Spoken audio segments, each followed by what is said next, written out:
everyone, this is Dr. Alex Vasquez with video number 3 in our course on human microbiome and dysbiosis in clinical disease. This is video number 3, in which I will focus on what I consider to be the exemplary clinical prototypes of dysbiosis-induced disease. This page reviews the notices and disclosures, including the fact that I've worked as a consultant researcher and lecturer for Biotics Research Corporation. What I emphasized in the introduction to the first video is that my goal here is to provide you a structured understanding for understanding the microbiome and dysbiosis in clinical disease. I also mentioned to you one of my favorite quotes from Nietzsche that really helped inspire me to not simply provide information, but actually to provide and present my information in a way that's structured and therefore more easy to remember and apply clinically. In Will to Power, Nietzsche is quoted as saying, "In order for a particular species to maintain itself and increase its power, its conception of reality must comprehend enough of the calculable and constant for it to base a scheme of behavior on it." So in order for our comprehension of reality to be useful, in my opinion, we have to structure that and make it manageable as a tool, so to speak, of knowledge, which then can be used effectively and efficiently, especially in clinical practice when we're dealing with so many different variables, including family issues, social issues, personality issues, etc. We really need a structured approach to the information so that we can then focus on the nuances of the clinical encounter. So my goal in this presentation, number 3 in the series, is to actually move beyond a structured understanding and move more toward an interconnected understanding of how dysbiosis can present and contribute to these various clinical patterns that we see in our practices. So what I'm going to emphasize in this presentation, especially when we talk about fibromyalgia, is the way that the information is related and interconnected. So, for example, in video number 1, I talked about some of the adverse physiologic effects and consequences of excess exposure to bacterial endotoxin, whereas in this video, I want to show you how that kind of plays out in clinical practice. Again, I think the best example of that is fibromyalgia. In the Genealogy of Morals, Nietzsche wrote, "In fact, this is the only thing appropriate and proper for a philosopher. We have no right to be isolated in any way. We are not permitted to make isolated mistakes or to run into isolated truths." So again, we want to interconnect things. We want to show how they're related and how these different molecules and mechanisms can result in different patterns of inflammation, different patterns of metabolic impairment that again create the patterns that we see in our clinical practices. My definition of dysbiosis has been for many years that dysbiosis is a relationship of host-microorganism interaction that adversely affects the human host. We, of course, need to consider the total microbial load and the role that that plays in the genesis and perpetuation of sustained inflammatory responses. We need to look at dysbiosis beyond the microbes. When we treat dysbiotic-related diseases, our first approach can be, or we could say the first step, is to look at the microbes. So, for example, that's simple mathematics. We can reduce the total quantity, we can increase the diversity, we can use antibiotic drugs to target adversarial, we might say, microbial populations. In addition to subtracting the adversarial bacteria with antibiotics or dietary change, we can also add more of the good bacteria. Of course, that's exemplified by probiotic therapy. We can also promote immune defenses. So, as I said before, the immune system does its job of controlling these microbial populations. And we can also promote tolerance, because I also told you that a lot of times what we're dealing with and what we're seeing in our clinical practice is an excessive inflammatory response to otherwise benign microbes. Again, we want to move beyond simply thinking in terms of dysbiosis. We want to understand that in terms of multifocal polydysbiosis, because people, of course, can have dysbiosis in numerous locations by numerous microorganisms, and then, of course, they can be adversely affected by several molecular mechanisms and physiologic responses, not simply one or the other. So, for example, we can talk about molecular mimicry in isolation, but that is unlikely to occur in isolation in clinical practice. Usually there's at least a secondary inflammatory response induced by those same microbial molecules as well. So, of course, you know that many more details are provided within the printed clinical monograph that hopefully by now everyone has. Let's focus in on these clinical prototypes. We're going to talk about prototypes such as dyscognition induced by microbes. I call that dysbiotic encephalopathy. We're also going to talk about other brain conditions where the brain becomes more sensitive to signals of pain, fatigue, and depression. That's a manifestation to a large extent. We can use a simple model, let's say, of central sensitization. We can also talk about immune complex arthritis, dermatitis, and vasculitis.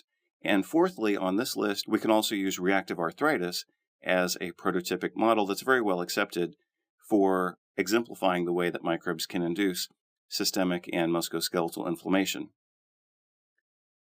I've decided to add a fifth category here, and that is we'll talk about another inflammatory disorder induced by microbes, and that is psoriasis.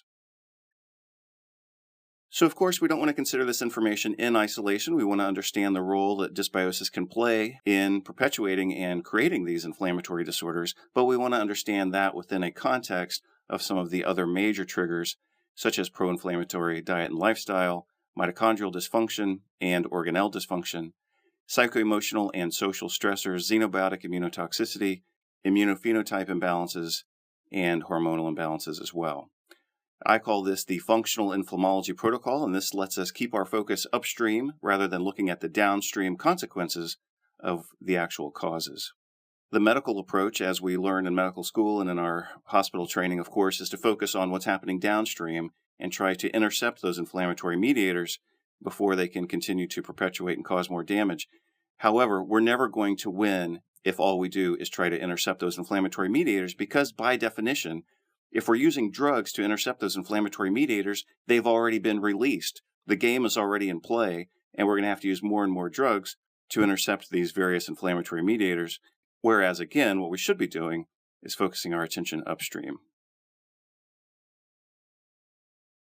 So, as part of the functional inflammology protocol, I also developed the functional inflammology FIND-SEX acronym so that you can remember each of these 7 components very easily. These are food, infection, nutritional immunomodulation, dysmetabolism, sociology, style of living, stress and sleep, endocrine, and xenobiotic load. So with that quick review, we're going to dive right into today's new information, and I'm going to, of course, provide some context for this as we begin to discuss these dysbiotic prototypes. Of course, the first question that gets posed then is what would reasonably qualify a condition to be considered a prototype of dysbiosis-induced disease? And my answer is these would be conditions wherein microbial manipulation alone, most commonly antimicrobial therapy, is curative. And again, we see that in auto-brewery syndrome. We also see that in fibromyalgia. We again see that in bowel-associated arthritis dermatitis syndrome, which is mediated by circulating immune complexes. We also see this in reactive arthritis, and I'll show you how this also applies to psoriasis. The focus of the program, of course, is on the microbiome and dysbiosis. Even though now I'm going to start talking about certain clinical entities, the goal of this presentation isn't to review each and every treatment available for these conditions, rather to review specifically the role that the microbiome and dysbiosis plays in these exemplary conditions. Again, the focus will be on dysbiotic encephalopathy, fibromyalgia, immune complex mediated disease exemplified by bowel-associated arthritis dermatitis syndrome, which presents with arthritis, dermatitis, and vasculitis. I'll talk about reactive arthritis and, again, psoriasis. Some of these conditions are actually rather simple, like dysbiotic encephalopathy. The model I'll show you today will kind of segue into video number 5, where I focus on gut-brain connections. Immune complex arthritis and dermatitis is also very straightforward, as is reactive arthritis. You can certainly read about reactive arthritis in any good medical textbook. But I think where we really need to focus our time and attention is on the paradigm shifts, and especially fibromyalgia, but for many of you also psoriasis. I don't know how many of you are familiar with the microbial model of psoriasis, but in my opinion, that is the dominant model, and I'll review with you the information that substantiates that. So let's dive in right now to dysbiotic encephalopathy. I'm just going to focus on auto-brewery syndrome in this case, and we're going to use this, again, to kind of set the stage for things that we talk about in video number 5, the emphasis, of course, being the fact that microbes, especially within the gut, can produce such a massive quantity of microbial metabolites, and these can cross the intestinal epithelium, these can bypass the liver, and then bypass the blood-brain barrier and affect neurocognitive function. So in that regard, I wanted to draw your attention again to this video that's available called Drunk Without Alcohol, Strange Condition Ferments Carbohydrate in the Gut into Alcohol, which then, of course, adversely affects neurocognitive function. In this presentation, On ABC News in August of 2014, 2 cases were presented of men who had repeated episodes of inebriation secondary to alcohol intoxication, even though they hadn't been drinking alcohol. They had simply been consuming carbohydrates that were then fermented in the gut into alcohol, and I'll show you some excerpts from that video as well. You're about to see the video for yourself. A wife recording her own husband who seems drunk. Police at one point even arresting him for a DUI. They thought he was drunk too. But the medical mystery was that he'd hardly had a drink. It was something else. Here's Deborah Roberts. 34-year-old Nick Hess is the classic active guy. He bikes, swims, plays volleyball. His wife Karen can barely keep up. I'm the more serious person. He really keeps things lighthearted. We're almost like complete opposites. She's the order to the chaos over here, I guess. I'm an upbeat, like, hyperactive, fun guy. Even with different personalities and career paths, she's in an office, he's now a waiter. Life was good. Is everybody good so far? But then there was something else, something really strange. We would be watching television episode after episode, and by the end of the evening, he would start to be confused and he would start slurring, and he did smell like he had alcohol on his breath. Karen began recording Nick on her phone. I don't feel good. You don't feel good? Yeah. What do you feel like? I feel like I'm on some hard drug or something. Had he been drinking at that point? No, we were together all day, watching television. Have you had anything to drink? Nothing. Not one thing. Why are you recording me? Because I want to show this to the doctors. How intoxicated did he appear at times? It got really bad. She was filming me. I mooned her on camera. I slurred and was swerving. I used a lot of profanity. When I looked at it, because I wouldn't believe it, my heart just fell like straight down. Desperate for answers, Nick and Karen took their video to doctor after doctor. There was one doctor that said, I think you have a closet alcoholic on your hands. Even Karen began to wonder if the man she's known for 10 years had a deep secret. I went through the entire house looking for alcohol in the mattresses, everywhere, in between the towels on the towel rack, anywhere that I think that you could find a small bottle or a small flask. So the painful part was just doubting him. There was no evidence that Nick may have been drinking until one night in 2011, when driving just a few blocks from home, Nick says he was hit by an oncoming car. I cut through this alley, and right up here is where the accident happened. I picked up my phone and I called the police instantly. But when they arrived, police quickly make Nick the focus of the investigation. Nick, how much you paid to drink tonight? I had 1 beer. 1 beer? Yeah. How long ago was that? About 12 hours ago. Slurring and wobbly, police are convinced he's had more than 1 beer and insist on a breathalyzer. Blow, blow, blow, blow. There you go. Then startling results. 0.236 according to the police report. Nick was nearly 3 times over the legal limit. You now are under arrest for operating a vehicle under the influence. What did you think when you got the news that he'd been pulled over for DUI? It just made me more determined to try and figure out what was going on with him. Now skittish about driving, Nick began biking, but even that would become problematic. Nick took a bad fall and was rushed to the ER, where he got this news. So they couldn't give me medication because they said I'd had alcohol in my system. When they told me I was drinking, I told them they were crazy. I'd been with my wife all day, I had nothing to drink. So what's happening with Nick? It's a bona fide medical mystery. Karen, certain that her husband is no alcoholic, turns to her computer for hours researching. I finally begged her, please stop. Like, there's nothing that we can do anymore. I may just have to live with this. Please stop. But luckily for Nick, his wife wouldn't stop. I had come across this article about auto brewing. It was like, oh my gosh, this is what he has. I'm convinced of it. An aha moment. Auto brewery, Karen learns, is when excess yeast in the intestine ferments carbohydrates and other sugary food into, get this, alcohol. We believe this is where the yeast resides. Dr. Barbara Cordell, one of the authors of the case study, had a patient like Nick who was plagued by inexplicable drunkenness. She put her patient under observation with no access to alcohol. They fed him a high carbohydrate diet and checked his blood alcohol level every 2 hours. The next day, his blood alcohol level went up on its own. And when they looked at the yeast in his intestines, this type of yeast that was in our patient is the same yeast that is used to brew beer. his stomach was a microbrewery. Now Karen needed to find a local Ohio doctor who would be open to the suggestion.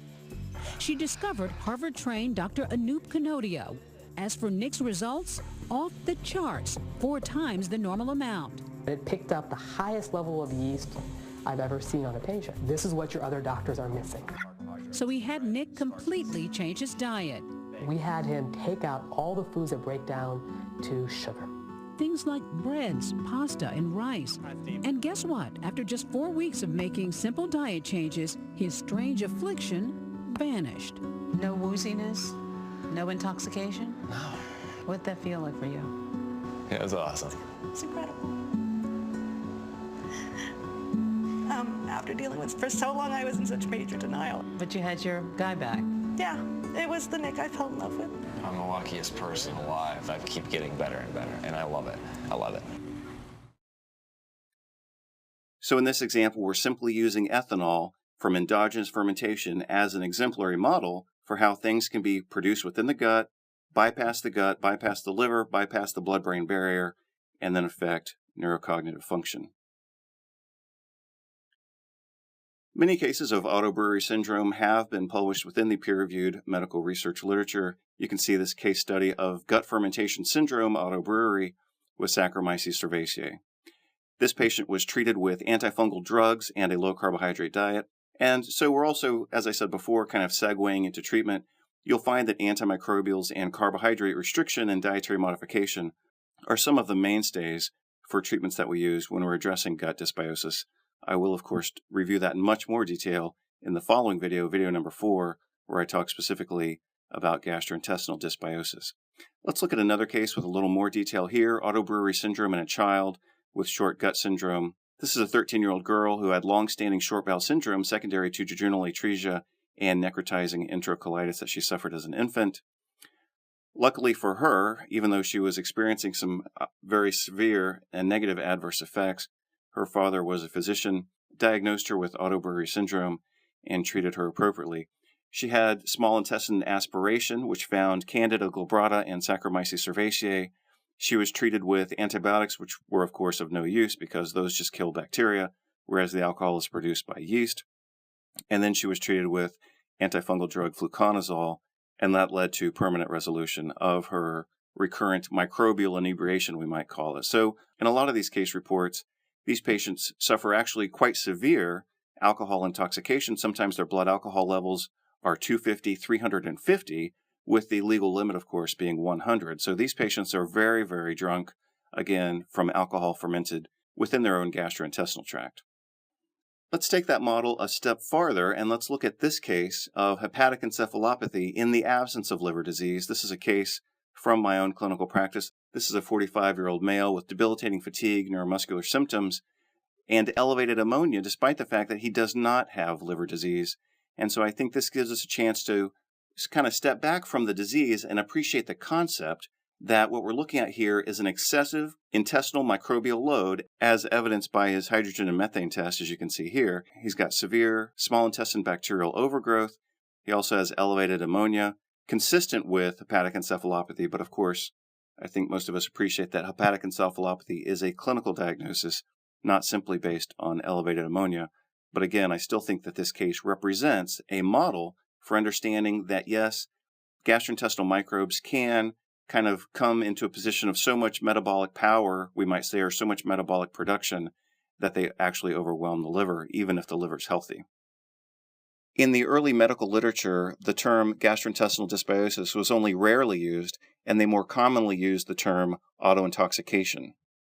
In this quite excellent article from the Journal of the American Academy of Dermatology in 1986, these authors reviewed the autointoxication concept and connected it with reactive arthritis, psoriasis, pyoderma gangrenosum, and ankylosing spondylitis. Let's take a quick look through this article and see if we can pull out a few more clinical pearls. They note that the gut contains the most copious antigenic reservoir in the body, that being of microbial antigens and immunogens, and they also specifically mention bowel-associated dermatitis arthritis syndrome and its associated manifestations of fever, chills, muscle pain, Raynaud's phenomenon, polyarthritis, nephritis, erythema nodosum, and other cutaneous manifestations, and the fact that these symptoms respond to gastrointestinal antibiotics.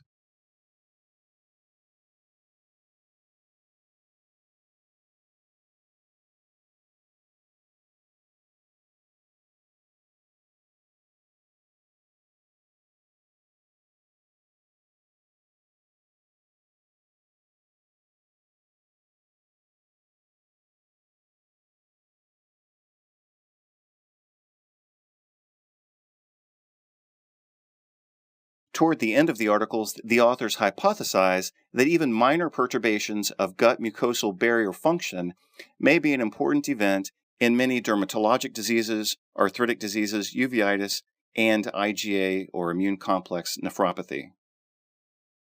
So let's conclude this very brief section on dysbiotic encephalopathy by saying that intestinal microbes are quantitatively massive and can produce metabolites that bypass the gut, liver, blood-brain barrier to influence brain function.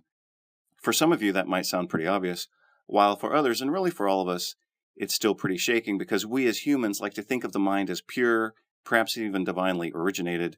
So the idea that intestinal bacteria and other microbes can affect mental function is a bit repugnant, in part because it makes us feel vulnerable and fallible and reminds us of our own mortality.